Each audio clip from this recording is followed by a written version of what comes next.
Warning, warning, if you're listening to this recording right now, make sure to wash your hands, maybe even put some gloves on there, wear something, because we are currently decontaminating the Scrolly studio. I'm stuck here alone. Squat Cobbler, the reason he wasn't here, he came around, he was all in the offices. Turns out he caught something. And so that kind of everyone's out again. Squat Cobbler's out, Eggy's home. I didn't let him come into the office again. Even Zach had to go. Scrolly Studios are quarantined. I am stuck here. Nothing yet. Unfortunately, that means, hey, the Scrollies has to go on, and I can't do it by myself.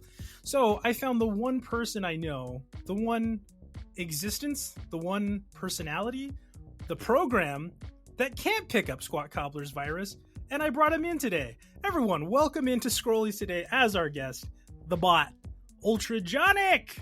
Hey everybody, UltraJohnic here. How's it going? I just updated all of my antivirus programs, so I won't be catching any of Squat Cobbler's cooties today. At least we hope it hasn't made it over into bots yet, and if so, the program is great, right? Yeah, then we have real problems. If sicknesses can transfer over the internet, then that's when issues are going to arise. We'll find out after this one for the first bot to human virus happens.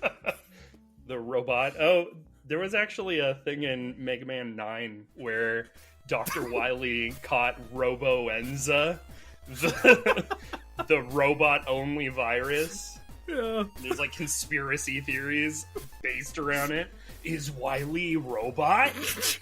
Of course, yeah, everyone ran with that. It's like, no, this is the new theory. Yeah. Truly nothing is new. Everything has already been done. UltraJohnic, I'm sure you're very busy. You're running probably 5 or 6 different things in your head right now, computations. Probably playing some games in your head right now, but, as we always talk about here in Scrollies, let's talk about one of them. What have you been playing lately? So I actually have been playing some Final Fantasy 12, which I had been putting off for a long time, actually. I played like 10 hours of it, the opening 10 hours of it, over and over again, probably like 5 or 6 times. And I always get to the same part where I'm just like, okay, I'm at like the 3rd or 4th MacGuffin. When can I actually learn what these MacGuffins are? And give me something to like latch onto to be interested in. Yep. 100%. Well, for me, when I played it as a 13, 14-year-old, that thing was Fran. So. Oh yeah, I just got past there. I got to the big old mountain just past the Vieras. Yeah, that was good. Man, what great music. Yeah, the music in 12 has been super, super great so far. It's been very like atmospheric. But what have you been playing? The Team Ratnado. Oh my gosh. Yeah, absolutely. In my limited free time, believe it or not, I am still also playing Final Fantasy XIV, but I have been playing in my off time a lot of Pokemon Yellow on my Retroid Pocket 3 Plus. And what I like about that is that it isn't like all encompassing. I don't feel the need like I have to beat all this. I have to catch every single Mon. I'm taking it very casual. It's like, hey, I've got a break and I want to go lay on my bed and play something for 5 minutes. Oh, there's my Retroid Pocket right there. I haven't finished also Shantae, the Game Boy Color game, but that's also on there. So those are like my two like jumping between them. Yeah, I just played probably like 10 hours of that. Like I always get to 10 hours and then I just cut off. But I played a little bit of that earlier this year, and that is a very cool game. Yeah. Shantae. It's so good. It's so fun. And just to think this was a Game Boy Color game blows my mind. And I'm waiting for some sales on like the newer stuff because I can only imagine they've gotten like amazing, and it's like this sleeper hit that everyone's always like, oh yeah, these games are so good. And I've just been like, I don't know, it looks like just a side scrolling, but after playing that, I truly am like, okay, there's something special about this. I don't want to do a giant plug for Steam because I'm not a corporate shell or anything. But and we're not getting paid, so cut this out. But There's a giant sale going on right now, like the spring sale. Yeah, right. Yeah, I'll have to check out if it's on there. Well, yeah, hey, we're playing a lot, and I think from what I've heard, people have noticed my Steam playthroughs, and they come up and I say, hey, have you heard about Final Fantasy 14? They're like, no, I've seen your hours. I can't afford that. I'm so sorry. I'm not going to play. Don't try. But hey, we're out here trying to play other things too. Yeah, the giant, like the backlog killer that is an MMO. Oh gosh. Yeah, you and I specifically have like talked about like Persona 4 Golden, Persona 5, and I'm just like, I really want to play that. I don't know when I'll have time. Yeah, all these giant RPGs that are just like these voids of time. It's wild. Everyone out there. Oh, and here's a plug, actually as well, really quick. RatCon, May 26th through May 29th. Everybody, we're looking into getting more spaces. We had previously filled up our first Airbnb of 16 people. 3 people currently on the waiting list and are asking and are interested. We're working on it. So if you're interested, talk to Papa Warstaff. Do it quick, because we're going to start announcing stuff real soon. Having plugged that, having us talk about video games, we've kind of, in a way, taken this online world and built something for ourselves. And that's my segue. That's the segue. That's it. Print it. Print it. It's going. It's gotta go live. So we're talking about world building, a passion that UltraJohnic and I both share. We are both tabletop RPG lovers. We play D&D. UltraJohnic is happy that more people are willing to go start trying new things beyond D&D. And hey, I myself have spent probably hundreds of hours not only playing Dungeons and Dragons, but also crafting worlds and trying to make unique scenarios and things like that. And that's what we're talking about today.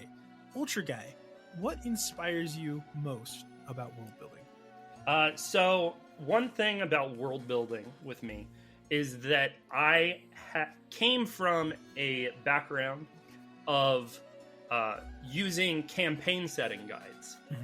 And I would try and memorize everything in the campaign setting guide, which is a incredibly daunting task, even for a computer like me.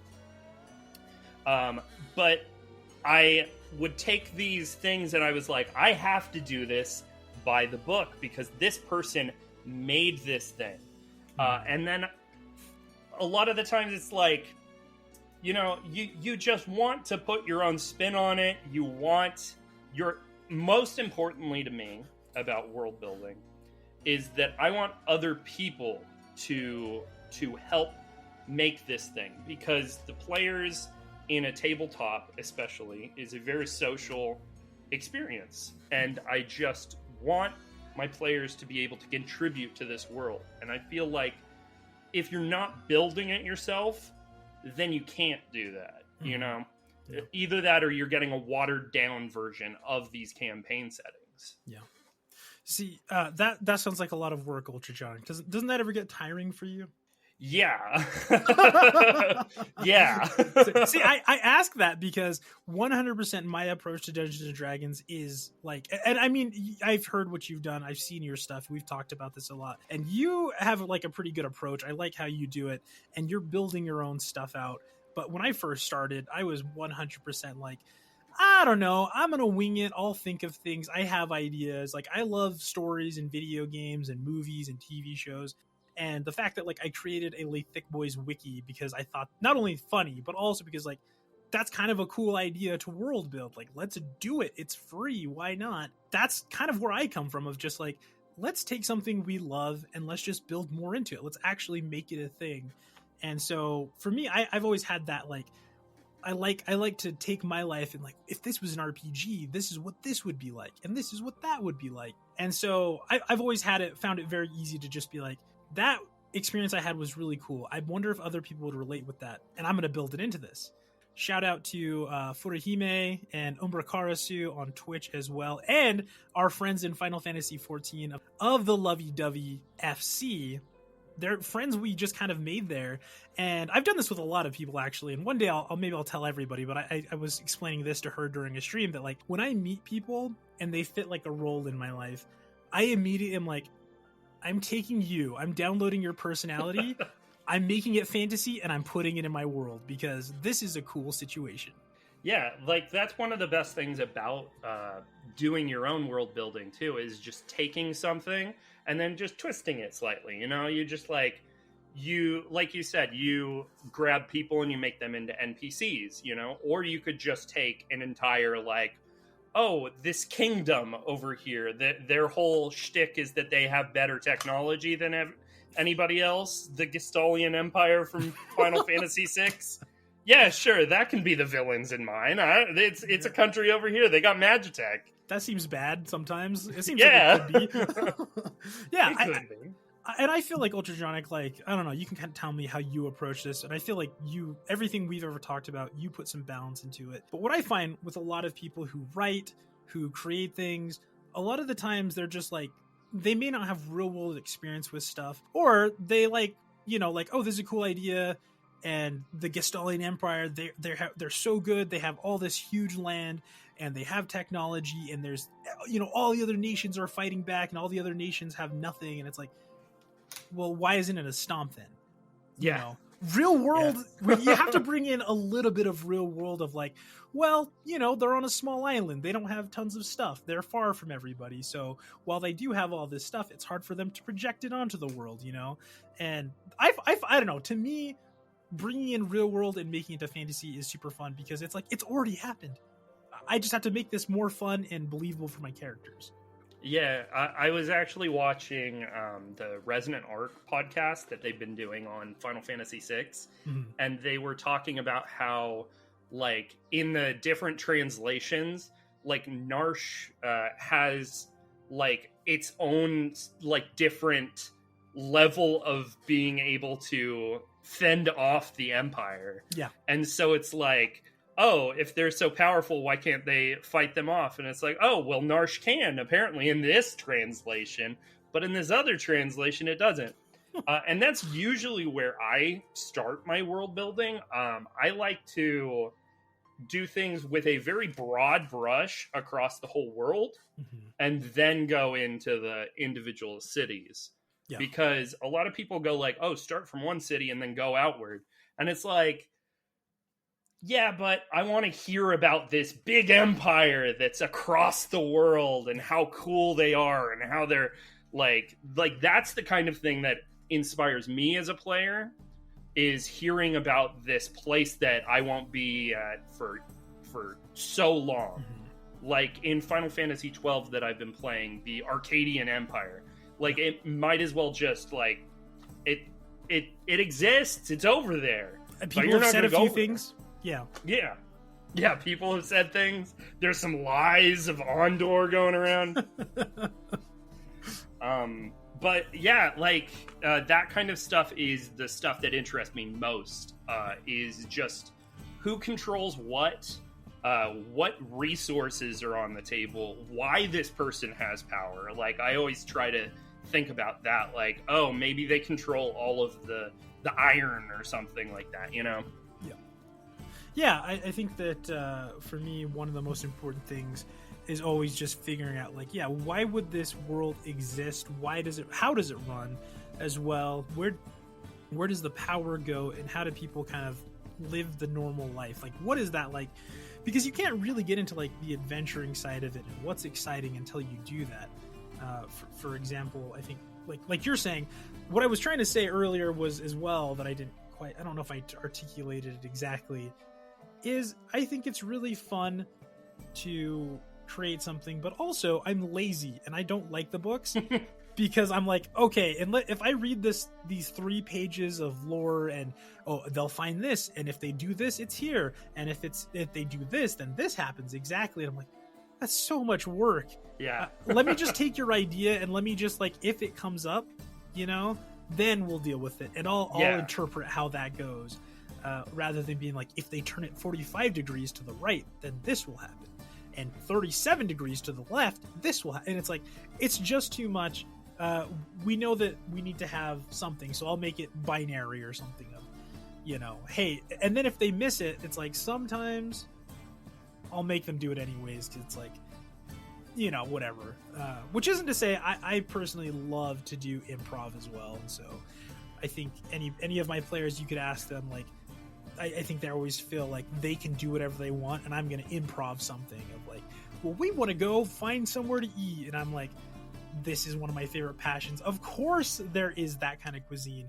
Yeah, here it is. And here's the menu because I've been to a place like that before. And one thing that I really like that you talk about in your games that I've heard you talk about is the magic and how you picture magic in this world. It's always really interested me. Like, how do you what's the process behind how you think of magic in a world building sort of setting? Yeah, exactly. I think the thing that what I think people do is when they think of magic, they're like, it's so fantastical and crazy and only one person can do it. And it's kind of like that chosen one arc of like, it's so special. And it's like, well, then I have to create a world where no one uses magic, and you using magic shouldn't make sense, or people want to kill you or kidnap you for it. Yeah, if it's so special, then it's kind of like almost a pipe dream for the players, where it's all like they are imagining just this vast universe of possibilities. And there's been books written about here's extra spells and here's hundreds of spells that Wizards of the Coast has created. And it's like you're kind of like tossing that away. And so for me, my approach is always like, if you're going to have magic in a story and your players are cool with it and like, we want to be a sorcerer, I want to be a wizard, I'm like, well, guess what? Everybody can basically do magic if they want to. It's not easy. It's like almost like, I don't know, like college sports. Like if or getting a master's degree. It's like, if you really want to do it and you have an aptitude, say you're a sorcerer, there's maybe millions of sorcerers out there, but only 25,000 of them are like, I'm going to get up and do my push-ups and really try to do this spell for a year until it starts to come, And it's like, and most people are just like, you know what? I work at a desk. I don't really need magic, so I don't want to do that. And reminds me of that the Circle K line from Bill and Ted's. It's like, do you know when the Mongols invaded China? I just work here. Yeah. Yeah, exactly. And I think that's kind of how you have to go if you're going to create a world. And everyone has their preferences, but I think that if anything, if there's ever something that you're going to do in your world, it's good to make sure that there's a consequence, and that if you can do it, a lot of people can do it. And exactly, just like that too, just like you meet somebody and they're like, yeah, I'm a D1 athlete. You're like, wow, that's impressive. Like, like that's really good. That's a lot of work. I have a master's degree. Wow, that's impressive. That took a lot of time, I'm sure. And stuff that I don't, and that's cool. But it's not out of the world. I'm like, no, a D1 athlete, just like in the legends, like the ancient tablet describes what this person went through. Yeah, exactly. But I don't know. How do you approach it? I kind of go from sort of a middle ground almost between the hyper mysticism that a lot of people go to and the very down to earth aspect that you're describing. I am very much inspired by Full Metal Alchemist, and I can't even begin to describe how influential that story is to me. By Arakawa. It's an amazing story. Go read the mangas, go watch the animes, because it is just fantastic. I really love the idea of this spiritual nature being tied to the fabric of the universe. Yeah. Just the all is one is all, and just like all of the ones come together to form the all. And it's like you're just looking at the atoms in the universe, and they're like this structure, and it's like it's so beyond our grasp that it becomes mystic. Yeah. It's just like the truth is this big giant thing that lets you do magic and put radios back together after they blow up, and lets you punch the ground and make a pillar and stuff like that. I'm really inspired by that stuff. That's a big reason why I was so into Final Fantasy as a kid, is because it takes a very similar approach. Yeah, absolutely. I think one thing that I always think of, and I said this to my brother, and I've said it to a few people, and people are always like, well, why did you think of that? That's a weird thought to have. And it's about just like technology, and like the idea that it was always possible for us to create computers, to create the internet. 2,000 years ago, the materials were here, the laws of physics, they all worked the same way, we can assume. And hey, they always could have done it. They didn't have the knowledge for it, and it took time to build up to this place.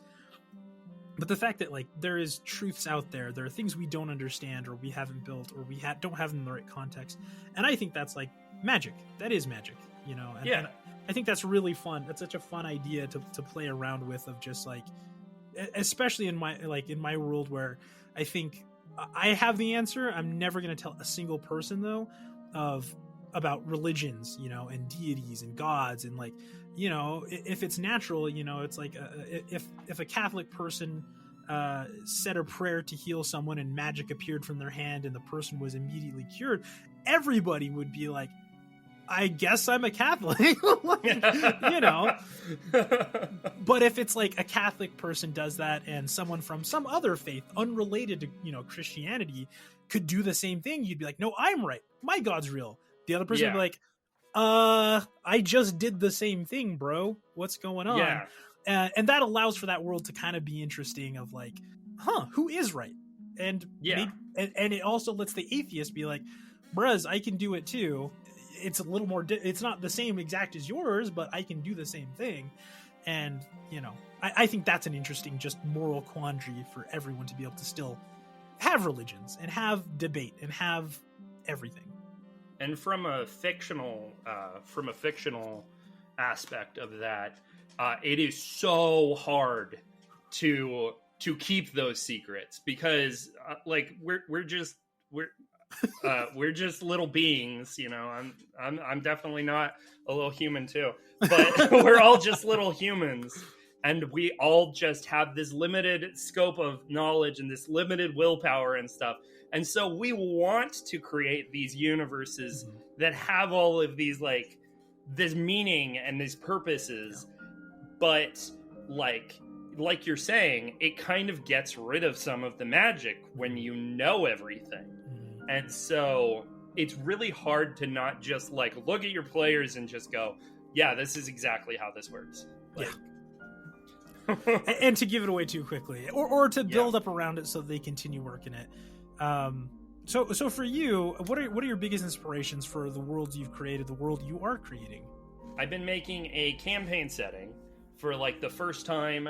I'm actually sitting down and doing it, and I'm using an AI, which is very on brand, in order to come up with a bunch of the countries and stuff. And what I am finding the coolest aspect of that is being able to ask my players to make a country. I've been reading up on this system called Fabula Ultima, and it is a pen and paper RPG setting, and it is very much inspired by JRPGs, like Dragon Quest, Final Fantasy, and all that. And I'm asking my players to put an input, and I put it into the AI, and then figure out like how that works in my setting. And I've come up with like so many weird things because of that. Because it's like, I go, okay, give me a country in the real world, give me a mythical creature, and then I'll plug that in and see how that interacts with my other countries. Yeah. And so one of my friends is like, oh, I wanted sort of like Great Britain and Nordic mythology stuff. And I was like, okay, let's put that in. And then it came up with that these Vikings had technology, and then like you just kind of massage it after that. It's just kind of like, okay, the Vikings have technology. Clearly they would be using it to pillage and raid because they're Vikings. Right. And so you get techno Vikings versus this British Empire that is ruled by like an actual descendant of a god. Yeah, right. And it's just like this crazy thing, and I'm like, whoa. Yeah. Goes very overboard. Oh my gosh. Yeah, I think both you and I have tons of like, I mean, to that as well, but also like JRPG influence as well. We both really like those kind of stories, and so it is fun when you can take also like Western stuff. I mean, at the heart of it, that's kind of, you know, you're doing your own stuff with it, but you're taking the eye and saying, "Hey, give me this. What is this like?" And I think it's a really fun and smart way to just, I don't know, take the big shovelful, you know, and then okay, after that, then I'll do the little spoon things after. And fine tune it all. Cut and paste. Cut and paste the things that you like about it. Yeah. I don't know. My biggest inspirations are also like movies and TV shows, because, and there have been many times where I'm just like, I'm going to take a top 100 IMDb movie. I'm going to watch it. I'm going to have a pen and paper, and I'm just going to write down, that is cool. What if I did this? or even just moments. Like I've told you so many moments of ours where I'm just like, oh, this is what would happen if this, like, again, kind of recently of like, you know, in the headcanon of our free company in Final Fantasy 14 of like, you know, a trope, you know, our little 8-person group, we don't have enough people, we have to do this assault and we need help, and then out of nowhere appears Umbra and Saya to help us, and we've got your back. The other free company that comes in for the Alliance raid that's like, sup. Exactly. And it's fun. I don't know. I think to me, and I know people say this, I don't know like if this is emotional in an instant for other people, but when I look at any player, I want their experience to be, I'm the main character. Maybe not always, not like I am the main character, everybody does what I want all the time, but it's like, it's a bit like, again, Final Fantasy VI. There isn't necessarily one main character. It's like, okay, now it's Kyan's time to be the star, and now Terra's got her bit, and now Celis and Locke, and so on and so forth. And so D&D to me, like, I don't know, that always translated really well of like, we're going into the Sabriel Dragonkin arc, and she recognizes she's lived here, and she's gonna go, and people like her, they dislike her, they blah blah blah, and she's gonna resolve everything there. Yeah, D&D is very much like a ensemble cast sort of thing, where everybody has their little moments, and being like a dungeon master, GM, is all about kind of like balancing that, and also like building up things around them so that it goes with what they created. That's why I like to talk to people and go like, oh, I want you to make this place so that you want to go there. Yeah. Like, you want to know about that place. Yeah. I basically do the exact same thing. I know that, like, with a couple of them, same thing. Like, one of them was a player, Moose Mitch, shout out. He wanted to be, like, a thief, and I was, he wanted to be a rogue, and I'm like, oh, yeah. What do you want? Give me, what do you want? And so he's like, I want to be from an island. I want it to be kind of Australia-esque, and I was like, okay, we'll switch it around. It is an island, but we're gonna do some other stuff with it, and it just turned out really fun because he had so many details. He had this and that. Happens there, and this is what it's like. And I'm like, cool, let me run with that. Okay, here's your group of 6 people that you know, a little biography for each of them, where they are, what they're doing, and so on and so forth. Yeah. So I don't know. Maybe we'll have to do a part 2 about this. There's a lot to talk about, and I mean, we didn't even get to like Final Fantasy 14, and like I have a lot to say about that.